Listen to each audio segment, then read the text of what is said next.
Hello everybody, welcome back to Fireside Chats. Farina, that's me today.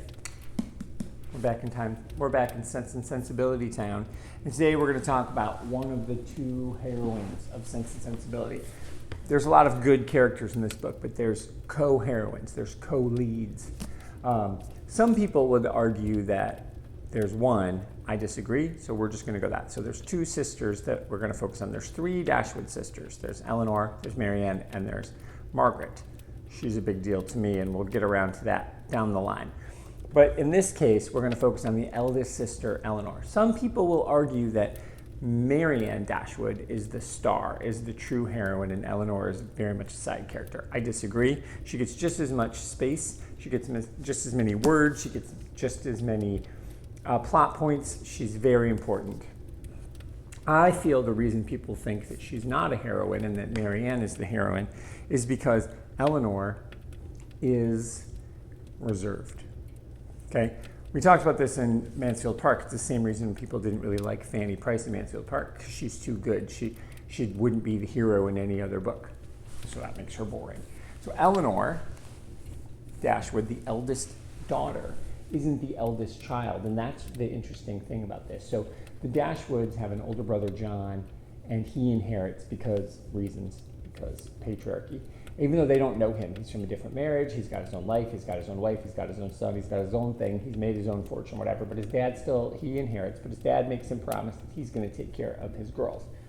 He does not, and we'll get to that later. But when that doesn't happen, we'll get to why later, but when that doesn't happen, everything's a mess. So here is Mrs. Dashwood. She's 40 years old. She's a widow. She's got 3 kids, 19, 16, 13, and what am I going to do with my life?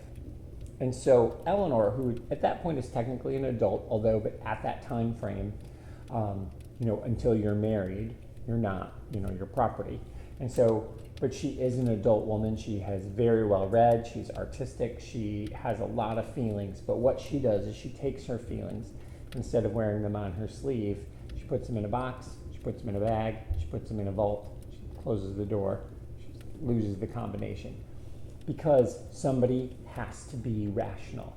And so the reason I think people say Elinor isn't co-lead in this book is because of all of that. Because it is a portrait in restraint, which I think is what makes her so cool, so fascinating of a character, because you're used to these like bombasts, right? You're used to somebody who's like throwing bombs and like has big things to say. And sometimes the person who's just like, what if I were rational? What if I handled this in XYZ way instead of like crazy banana pants way? That's not interesting, but I disagree. I think it's very interesting, and I think Austen wanted us to look at Elinor's restraint and see that she gets rewarded for her restraint. It's hard to watch though, because sometimes she harms herself, not that way, but like emotionally harms herself, but she also restrains that. She definitely puts somebody else's mask on before hers. In fact, she would rather. The thing that's so fascinating, what I think makes Elinor a hero, is that she would rather not make it as long as everybody else had their mask on. And that is a heroic thing. That is, there's nothing more heroic than, putting your life, putting your well-being on the line. She's not physically putting herself in harm's way in this book, but she is emotionally putting herself in harm's way for the betterment of her mother and her sisters. And I think that makes her so strong and so powerful of a character that you don't ever see it. So you're always rooting for her. I personally, we'll talk about Marianne in the next episode, sort of root against Marianne. Not one of my favorites.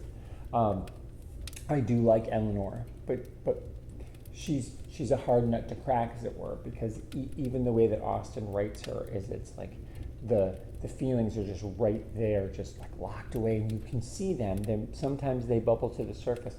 Like she'll get slapped around with indignities, not physically slapped, but emotionally slapped. And the way that she handles it, just like, man, if I could, and it's not great for her, but like the way that she absorbs it, because she's like, I gotta be strong. And she's always so strong, and she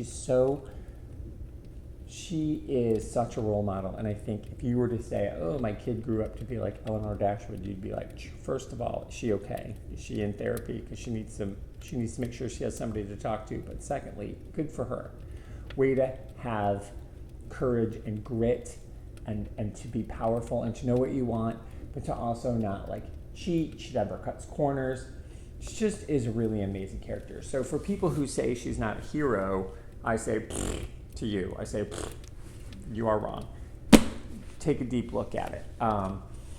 I think, there's obviously different TV and movie variations of her. I do think Emma Thompson's version, while she's much too old, she was definitely not 19 when they made that. She is the picture of restraint. I mean, she wrote the thing, so she knew what she was doing. She wrote it, and she gave herself that role. What does that say about what kind of juicy character that is? There's the depths to be plumbed inside Elinor Dashwood. So that's our first heroine. So join me next time, and we'll have a look at Marianne Dashwood, and we'll determine whether she's a hero or she's a villain in her own story. So thanks for watching, and I'll see you next time.